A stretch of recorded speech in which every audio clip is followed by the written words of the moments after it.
शास्त्र कहते हैं हमें पूजा छोड़ करके नहीं उठना चाहिए। आप माला कर रहे हो और माला जब तक पूरी नहीं हुई तब तक हमें बातचीत भी नहीं करनी चाहिए, बातचीत भी नहीं करनी। और पूजा छोड़ के उठेंगे, फोन बज गया, देखो जी फोन आ गया, प्रेम से कहो जय शंकर। अब मन का उसमें सब कुछ वो बातें भर रही है, भजन कम चल रहा है, तो मौन होकर के हमें भजन करना चाहिए। मौनम सुकृति लक्षणम, मौन होकर। तो महाराज सत्यरथ शिव के भक्त थे, प्रदोष काल में भगवान शिव की आदि पूजा करके उठ गए।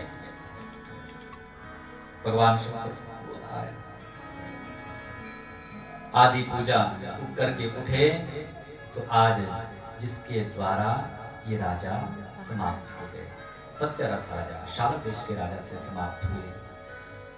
इसका जो बालक है, जो नन्हा सा भी बालक है, जो अकेला ये रहा, इसने भी ऐसा ही कर्म किया।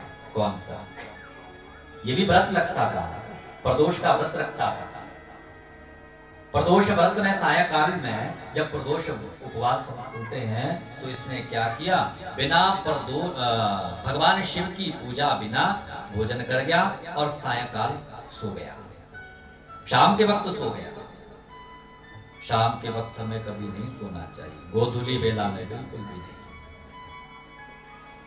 जिस प्रदोष व्रत का इसे दंड मिला, और आज ये अपने माँ बाप को छोड़ करके अकेला। कर्म है, कर्म के अनुसार माँ जो इसकी थी, इस बालक की जो माँ थी, कैसे वो मर गई ग्रह के द्वारा, कैसे ग्रह ने उसे अपना निवाला बना लिया। इस बालक की माँ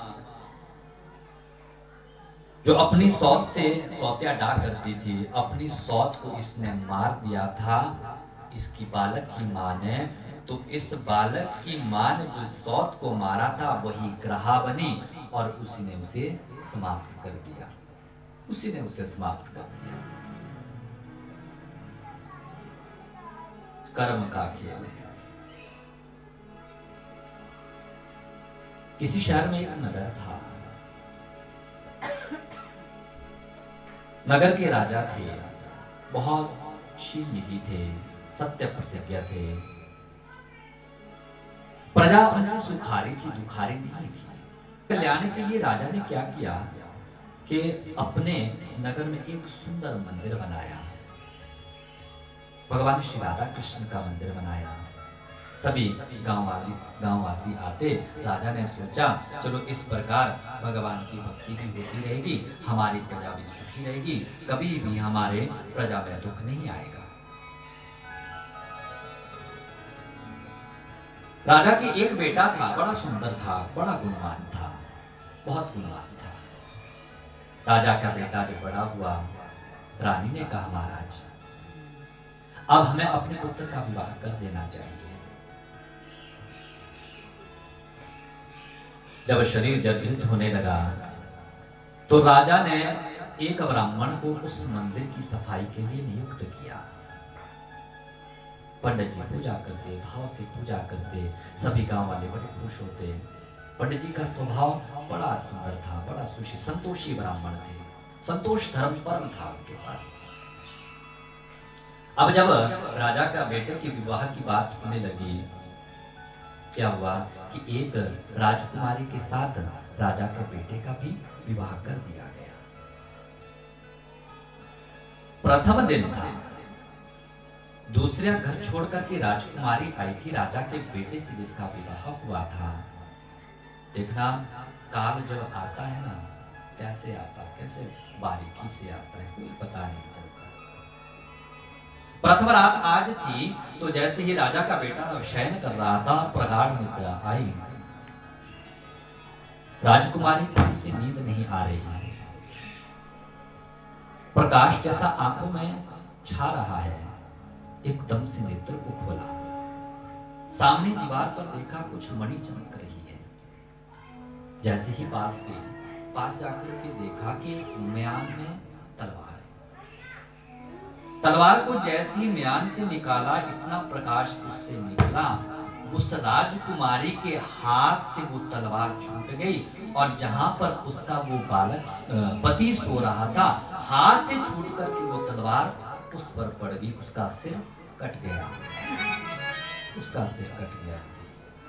कितना दुख होता है यदि आज किसी का विवाह हो, उसमें से पति या पत्नी कोई समाप्त हो जाए तो कितना दुख होगा।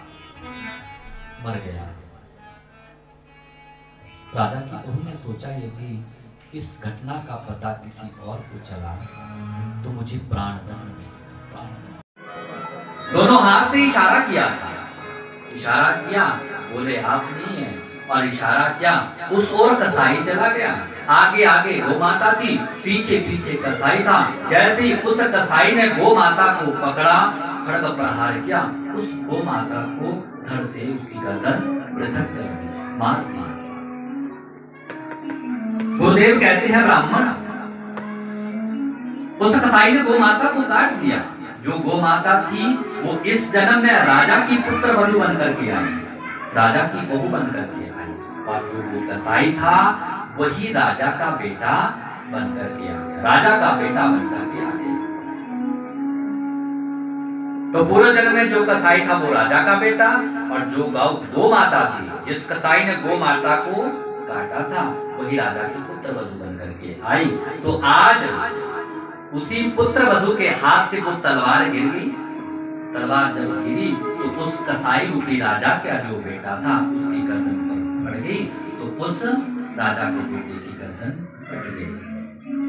गुरुदेव कहते हैं ब्राह्मण, तूने दोनों हाथ से इशारा किया था, तो उसी पूर्व जन्म में जो तूने इंगित किया था, इशारा किया था, दोनों हाथ उठा करके आज तेरे दोनों हाथ काट दिए गए। पूर्व जन्म का कर्म, ना जाने हम कैसे कैसे कर्म करके आते हैं जो हमें दुखी होना पड़ता है। परंतु भगवान शिव इस कलयुग, हमने आपसे बताया था ना, कलयुग में पार्थिव शिवलिंग की बड़ी महत्वता है। पार्थिव शिवलिंग का पूजन कीजिए, शिव शिव नाम लीजिए। आपको ऐसे ही भगवान बोलते भी, मंदिर में आप 1 घंटा लगाओ, 2 घंटे लगाओ, सुबह से शाम बैठे रहो, आप चलते फिरते कह सकते हैं। हमने आपसे कहा था कि नमः शिवाय जो है वो बैठ करके उच्चारण करना चाहिए, और शिव शिव नाम आप चलते फिरते उठते बैठते गाते सोते करना चाहिए। प्रेम से कहिए जय शंकर, एक बार और कहिए जोर से जय। शिव परा परा शिव ओंकारा, शिव सब शरणम बोले ओम शिव। दो हाथ उठा के प्रेम से ताली बजाते हुए